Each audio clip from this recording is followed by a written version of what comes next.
ដីគៀនផ្ទះសល់មកកវិចប៉ុណ្ណឹងឯងបងប្អូនអើយទុកគ្រាន់លេងបេឡុកបេឡក្រោយពីត្នេពីការងាររកស៊ីហ្នឹងទៅហើយនឹងការណាត់ជួបមិត្តភ័ក្តិអីទៅអត់មាន schedule អញ្ចឹងគឺថាធ្វើពលកម្មហើយដោយសារថ្ងៃនេះមេឃរៀងសន្ទុំហ្មងដីខ្ញុំដែលសល់គៀនផ្ទះហ្នឹងគឺខ្ញុំក្រាលឥដ្ឋធ្វើជាការ៉ូហ្នឹងខ្លះហើយខ្ញុំទុកតែបន្តិចទេទុកកន្លែងដីវាលហ្នឹងទុកសម្រាប់ដាំដំណាំដូចបងប្អូនបានឃើញអញ្ចឹងមានដើមទៀបចេកមានហើយមាន cherry ថៃអីអញ្ចឹងទៅហើយថ្ងៃនេះគឺខ្ញុំមកធ្វើកន្លែងដាក់ជីកប៉ុស្តិ៍ហើយខ្ញុំមានធុងធ្លុះធ្លុះនេះពីរអញ្ចឹងក៏ខ្ញុំនឹកឃើញថាដាក់ធុងទៅកាប់ដីវាទៅហើយយើងដាក់កតិកទីចូលក្នុងហ្នឹងវាអត់ស្អុយផងហើយវាអត់រាយទេវាស្អាតអញ្ចឹងណាអញ្ចឹងថ្ងៃនេះគឺខ្ញុំមកកាយស្លឹកឈើកាយអីហើយជីកជីកដីមិនជាជ្រៅហ្មងទេជីកឲ្យតាល្មមទៅហើយខ្ញុំដាក់កធុងចូល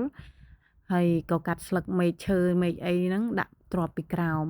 បន្ទាប់មកខ្ញុំប្រម៉ែប្រមូលអាមែកឈើស្លឹកឈើអីដែលវាពុកផុយនៅដែលវាធ្លាក់មកកូរគ្នានៅហ្នឹងក៏ខ្ញុំប្រមូលដាក់បន្ទាប់ពីស្លឹកបន្ទាប់ពីមែកឈើហើយរងចាំដល់ពេលយើងធ្វើម្ហូបធ្វើអីកាកសំណល់ផ្ទះបាយហ្នឹងបានយើងយកមកចាក់បដាបដាហើយស្រោចទឹកបដាបដាប៉ុន្តែគ្រាន់ថាអត់ទាន់មាននៅក្នុងវីដេអូទេឥឡូវនេះខ្ញុំបានធ្វើរួចរាល់បានប៉ុណ្ណេះហើយរងចាំតែពេលមានកាកសំណល់គឺយើងដាក់យកហ្មងហើយពេលដាក់ម្ដងស្រោចទឹកម្ដងដាក់ម្ដងស្រោចទឹកម្ដងទៅឆាប់កើតជីកប៉ុស្តិ៍ប្រាហើយបន្ទាប់ពីខ្ញុំធ្វើកន្លែងអាងដាក់ជីកប៉ុស្តិ៍រួចហើយខ្ញុំឃើញដើមចេកខ្ញុំនេះកូនចេកវារាងខ្សោយអញ្ចឹងខ្ញុំក៏នឹកឃើញថាគាស់វាទៅណាមួយដើមចេកខ្ញុំនេះក៏វាត្រូវការត្រៀមខ្លួនផ្លែដែរអញ្ចឹងខ្ញុំគាស់ចេកកូនវាចេញទៅក្រែងលោបានផ្លែហូបហើយចេកនេះបងប្អូនជាចេកដំបងតឿពណ៌លឿងទៀតលើកមុនធ្លាប់ផ្លែម្ដងប៉ុន្តែវាអន់ពេកហើយវាក្តៅពេកក៏លួយងាប់បាត់ទៅខ្ញុំធ្លាប់ថតបង្ហាញបងប្អូនតែប៉ុន្តែអត់បានហូបទេលើកនេះខ្ញុំសង្ឃឹមថាដើមចេកនេះ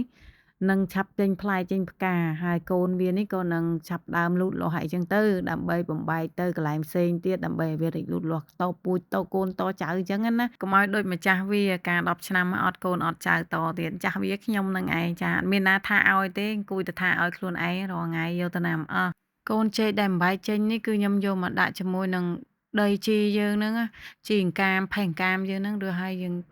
ដាក់វាឲ្យណែនអញ្ចឹងទៅឲ្យស្រោចទឹកវាទុកនៅគៀនដើមហ្នឹងកុំឲ្យគេបែកឆ្ងាយពីម៉ែពេកនៅជិតគ្នាហ្នឹងហើយក៏មកមើលឃើញដើមនេះទៀតនេះទៅដៃទៅជើងនឹងដើមជីអង្កាមនេះទៀត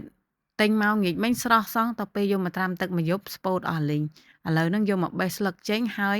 ដាក់ដីដាក់ជីដាំមើលខែលោវាដុះវិញបងប្អូនអូយនិយាយពីថាពេលខ្លះវាអញ្ចឹងដែរពេលអញ្ចឹងនឹកឃើញពាក្យមួយម៉ាត់គេនិយាយថាអញ្ចេះទោះបីយើងស្ថិតក្នុងស្ថានភាពអាក្រក់មិនក៏ដោយប៉ុន្តែយើងគួរតែបង្កើតឱកាសមួយនៅក្នុងស្ថានភាពហ្នឹងជួនកាលឱកាសរបស់យើងគឺនៅក្នុងស្ថានភាពហ្នឹងជោគជ័យខ្លាំងហ្មង